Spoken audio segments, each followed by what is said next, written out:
Hello and welcome to a brand new episode of A Coffee with Chris, the social media show that helps you create impact. As always, brought to you in association with our charity partners, Big C, who help local people affected by cancer, and Blue Bear Coffee. These guys are the coffee for your business, and in turn, they can help children that have sadly experienced human trafficking. Today, I've been sipping on their coffee, as always, you know me by now.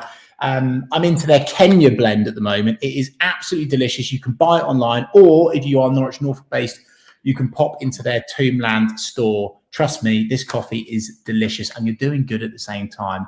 As well as those guys, this podcast is always sponsored by Oliver Hill from Hill Coaching Company, Limitless Film Media, Mindset HR, and Wingfield Consultants. That's the formalities done and out the way.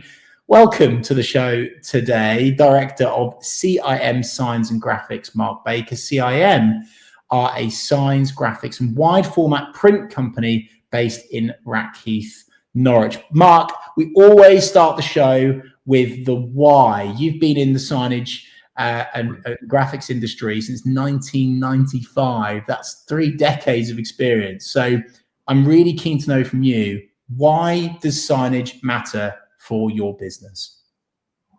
Absolutely, yeah. Thanks for making me feel really old, Chris. So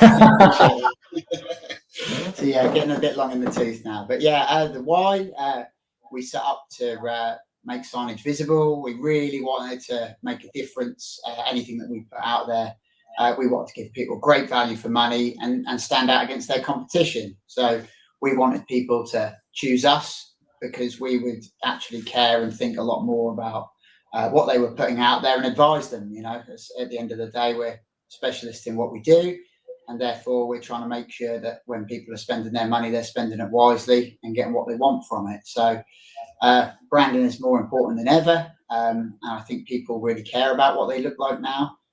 So we're here really to facilitate that and add the professional touches for people. Thanks for that start, Mark. I had a really kind of interesting light bulb moment when we had a meeting. It was probably over a month ago now.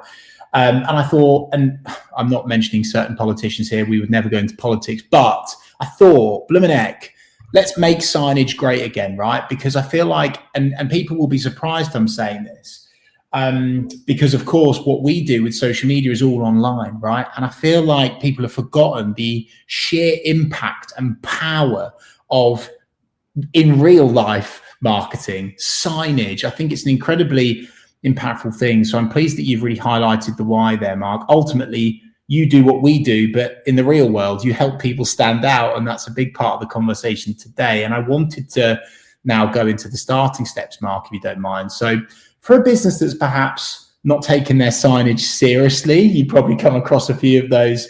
Well, you probably come across hundreds of those all of the time. What would you recommend would be the starting point for a business if they were considering really upping the ante with their signage? Mm-hmm. A lot of it comes into the actual design itself. So you can spend the same amount of money and look terrible as well as you could look superb. So a lot of it comes down to sort of talking about what the company does, what they want to portray. Sometimes it will come from a design or branding agency. If you want, you know, real clever thinking, very often we'll do design in-house ourselves. But I think it's about getting under the skin of the people, finding out what they want to portray, and then just making sure that you're finding out what they're prepared to spend and the budget, and making sure you give them the best thing for that amount of money they want to spend. So sometimes it can still be a cost-effective solution. It's just about how it looks, and just, you know, expertise come in and time served comes in to just sort of say this is going to look good, and sometimes you've got to be honest and say this is going to look terrible, you know. But a little bit of honesty and a little bit of support and help for people, really. That's the sign of a good business person, I think, Mark. Someone that's not afraid to positively challenge and say, hey, no, don't go down that road. And we are going to go down the don't go down that road later on in this conversation, funnily enough. So I look forward to that. Mark, it might be worth now me actually asking you about the types of signage, right? Because when I say signage to people, they're probably thinking huge, great big billboards that cost so much money. But as I learned from our conversation with you, and you kindly sent some things in the post to me, signage doesn't have to be massive, great big stuff, right? It can be nice little details around the place that can really make an impact. So talk me through the different types of signage that a business could invest in. Sure. And I think that's probably one of the things at times we used to struggle with, and why we do quite a bit on social media is we sort of do anything pretty much visual. And that can be some door signs, a banner for an event, vehicle graphics, vehicle wraps, your shop fronts, but exhibition roller stands. The amount of times we have people say to us, we always have our vehicles done with you. We didn't know you'd done banners, or we didn't know that you'd do a shop front. And we're just like, why? We think people should just know what we do. Signage is a massive umbrella, but we're trying to get across. We do pretty much anything visual, and if we don't do it, we'll certainly tell you who does, and put you on to the right people for you to then sort of see your brand through. So yeah, it's such a broad world, which is why I think keeps it fun, keeps us busy. If a certain sort of product isn't busy, something else is, and that every day is different, which again just makes this trade a wonderful place to be in, really. Yeah, I absolutely, some really good points raised there, Mark. And I don't often do this, but I will advocate for you now rather than at the end. I was particularly impressed with the work. I kind of got CIM Signs when I saw your work, your project with my father and mother-in-law's business, the Cheese Truckle, and they went from a pretty bog standard van, they won't mind me saying that, with a very, very small logo on it, to all of a sudden 𝗖𝗵𝗿𝗶𝘀, who's been a designer who is our trusted partner, has been on this show too. She supplied you guys with this design, and the whole van is now essentially a lump of cheese. And in terms of grabbing attention, it's just absolute gold. So I think your work is really, really good. So fair play to you, Mark. And I wanted to kind of ask, dig a bit deeper on that now, Mark, around the how a business can stand out, because of course that's one example, right? A van that's a lump of cheese. But what are your tips and your tricks about getting your business to stand out? Is it, for example, to do with maybe color psychology or fonts, or the type of or the placement of the signage? Just share as much as you can on that, Mark. Yeah. Okay. Yeah. Challenge. On that particular job, I'll give all credit to the designer. We just make it happen. It's as simple as that. But when you've got somebody that puts that much effort into the thought process of what's going to look cool, what will stand out in the market, actually making it happen is quite easy for us. So yeah, the credit there goes to the design team. But I would say very often less is more. A lot of people try to crowd things with just as much detail as possible. So sometimes it can be about just sheer color or imagery. Sometimes just keeping it simple, who you are, what you do. People want to know how you're going to help them. So, if it is a van, what is it that you actually produce, and why am I going to call you, So, and again, sometimes it's looking at the market and seeing what colors and styles people are using, and then not trying to copy and be the same. Just be a bit unique and be yourselves, So again, it just comes into the conversation with the customer, how do you want to be perceived? Do you want to be big, brash and bold? Some people don't. Some people want to be ornate, and again, that comes down to the design. So very much just sounding out the customer, looking at the market, and then just trying to make it work for that particular customer. I think one of the things that you've raised there, Mark, actually, which always blows my mind, is someone will invest heavily in signage, rightly so. They've got these big, bold colors, they've got their brand name, but they don't say what they do. And I always look at it and I go, right. And so that must be a pretty common thing. And we'll get onto the mistakes, and I'm excited to hear all about those later on in this conversation. What about some real world examples? Obviously, we've shared the Cheese Truckle story there, Mark, but I wondered if there's any other local, bigger, national businesses even, where you've helped them and you've gone, bloomin' heck, that was a brilliant piece of work, where they've gone from A to B, and now it's creating impact for their business. If you could share some kind of case studies, that would be really interesting. Okay. Yeah, I suppose probably one of my early stories was we used to do vehicles for Gasway, and they had what they'd done. It was okay, you know. Probably at the time it would have been like, we've got the logo and detail on the van. It would have probably been a conversation of how cheap can we do it. And I was lucky enough to know one of the directors there, and you know, just while talking with him, it was like, why is it done as cheap as you can, you know? And he was like, I don't really know, you know. It's really important to us to have a branding. We turn up at people's homes. Sometimes there would be, you know, elderly people. They're conscious of who they're letting in, and we talk to them in depth about, you know, really what is the budget. You know, what do you want to spend on? You know, what's then reasonable to spend on each van? And they were good. You know, they let us come up with some ideas, and we made the branding so much larger and more iconic. So they spent more, a little bit more, but then their vans are so noticeable, you know, and they've grown and grown. I'm sure they've grown probably 5 or 10-fold since we first started dealing with them. Not because of our signage, please don't think that. It's because they do a great job. But you know, it was just nice that somebody sort of said, yeah, well, you know, the price we're now going to spend isn't that much more when you divide it over the 3 years of the vehicle's life, and it's well worth the investments. They look professional driving about. People see them on the drive, and then obviously the neighbours see, and it's good advertising. But equally, the people, houses that they're turning up to, then feel safe and comfortable with who they're letting in. So that was a nice little one, and we work closely with QD. We're really lucky; they've used us since day dot. We've done, you know, branding for them up and down the country. They trust us really well, which is lovely. But during COVID, they, you know, we needed screens up. We needed to be creative on how people could use their stores, and that felt lovely. You know, they worked with us. They told us what they needed. We come up with the ideas of how we could help them, and then rolling that out. You know, that's, you know, a good buzz to do.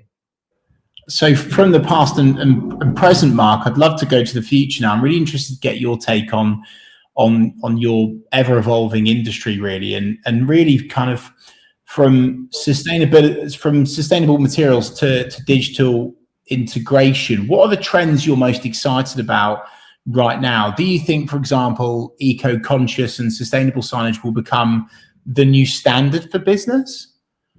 Yeah, well, we've spent the last 2 years heavily invested and heavily producing graphics on fiberboards and recyclables. So we knew we find it really hard to portray being super green. You know, we stick wrap film onto vans, which obviously you wouldn't do if you were totally considerate to the environment. We put a lot of perspex screens up in COVID, you know, so we can't be hypocritical and go, we're this super green company. But we knew after COVID there was going to be a new trend. You know, the poor exhibition market found it really tough.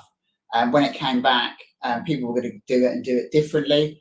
And we knew the products would change. So we've done a lot of research into fiberboards and recyclables, and there's a lot of products now that last outside for 6 months. So you could do a festival on a cardboard. It's water resistant, will last enough of the weather, and it's a lot more conscious. It can all come back to the recycle system, and so that's been a really enjoyable trend for us because it's been new.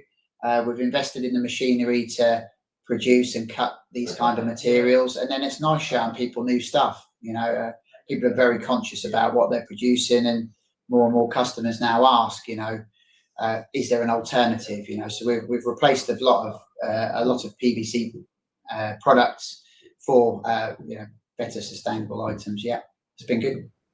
Good for you, Mark, and you know, I love your honesty there and your business values, and you put your money where your mouth is in terms of investing and researching those materials, which is, you know, all kudos to you and your brilliant team.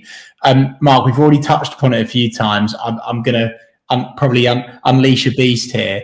I would love for you to share all of the mistakes, or at least the key mistakes that businesses make when it comes to their signage, because there's so many, right? But I'm sure there's some that you see time after time after time. And the thing that we love to do on this podcast and the community love hearing from was all very well and good you telling me all of the stuff that works, but actually, can you just steer me away from what definitely doesn't? So if you could share some of those with regards to signage, Mark, I'd be very grateful.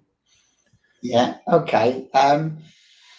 Yeah, that's a tough one. I suppose loads and loads of people make the mistake of just you know, how cheap can you do it? Or I've had a price and I need you to beat the price. And, you know, you're racing towards the bottom to then have something up that's going to look tatty and horrible very quickly. So we're not saying you always have to spend a fortune, but it's just worth considering why something's cheaper or what the reason for that is, kind of thing. So we'll never be the cheapest, but, you know, we will give you service. We will get you to have the right product. So I suppose a mistake people often make is just buying really, really cheap stuff that's not fit for purpose. And you just think, why, you know, because now you've sort of wasted your money and you'll replace it quickly.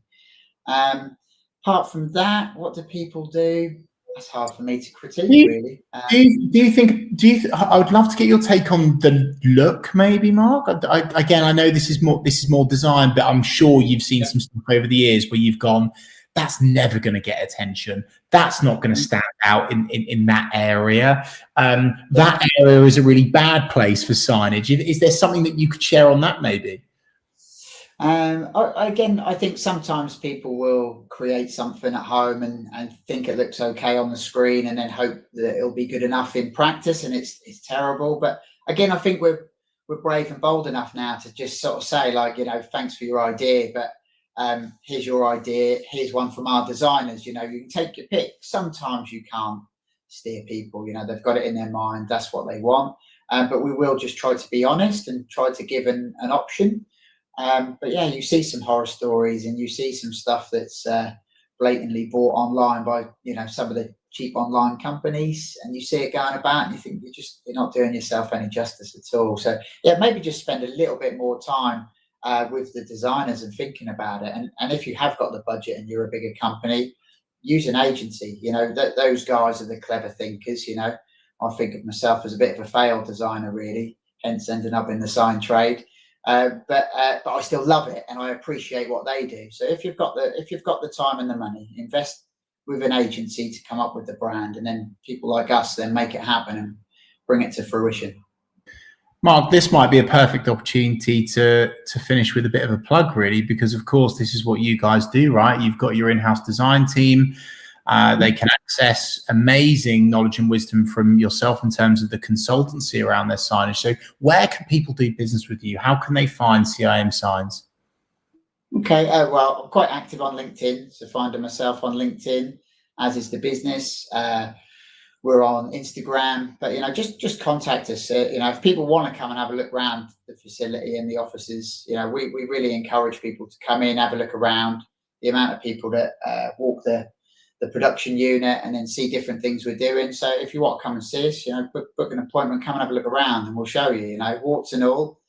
You'll see the mess that we live in, but you know, we're happy to do that. But yeah, by email, by LinkedIn, more than welcome. But yeah, I always love when someone comes on the show and they say we're on LinkedIn, Instagram. I'm like, tick.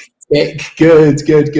Mark, it's been a pleasure. Thank you so much for your time. I really appreciate it. No problem. Thank you very much for having me on.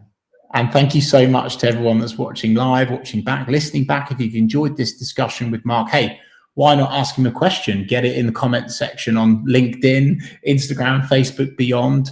Give it a thumbs up on YouTube if you're watching over there, a 5-star review on iTunes if you're listening there. Let us know your thoughts, feelings, and feedback. And thanks, as always, for tuning into A Coffee with Chris. And I'll see you next week.